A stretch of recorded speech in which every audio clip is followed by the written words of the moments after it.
నల్గొండ జిల్లాలో బీఆర్ఎస్ ఎక్కడా గెలవదని అన్నారు ఎమ్మెల్యే వేముల వీరేశం. జగదీష్ రెడ్డిపై తీవ్ర స్థాయిలో మండిపడ్డారు. ఎమ్మెల్యే పదవికి రాజీనామా చేసే దమ్ముందా అని ప్రశ్నించారు. రేపు స్పీకర్ ఫార్మాట్లో రాజీనామా చేసి ఇవ్వాలంటూ సవాల్ విసిరారు. నాకు సోడా తెలియదు, నీళ్లు తెలియదు అని చెప్పొచ్చు కదా. నువ్వు చెప్తలేవంటేనే నువ్వు చేసిన పని అది తప్ప జిల్లాకు చేసింది ఏం లేదు. ఇకపోతే మహాన్ బాబులనే ఓడగొట్టినాను, చిత్తు చేసినాను అంటున్నావు. సరే, నువ్వు మహాన్ బాబులనే చిత్తు చేసినావు కదా. నువ్వు నిజంగా అంత మునగాడివి అయితే, అంత చేతనైనడివి అయితే స్పీకర్ ఫార్మేట్లో నువ్వు రాజీనామా చేసిరా. రాజీనామా చేసి ఇప్పుడు సూర్యాపేటలో గెలువు.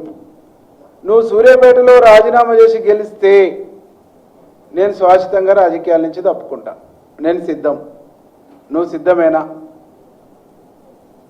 నువ్వు నెక్స్ట్ నల్గొండలో కాంగ్రెస్ పార్టీని చిత్తుగా ఓడిస్తానంటున్నావుగా. నెక్స్ట్ ఎందుకు? ఇంకా 3.5 పైచిలుకు ఆగాలంటే చాలా టైం ఉంది కదా. రేపే స్పీకర్ ఫార్మేట్లో రాజీనామా చేసి వచ్చి నువ్వు పోటీ చేయి. నువ్వు గెలిస్తే నేను రాజకీయాల నుంచి తప్పుకుంటా. ఈరోజు సూర్యాపేటలో గెలిచేటువంటి స్థితి నీకు లేదు.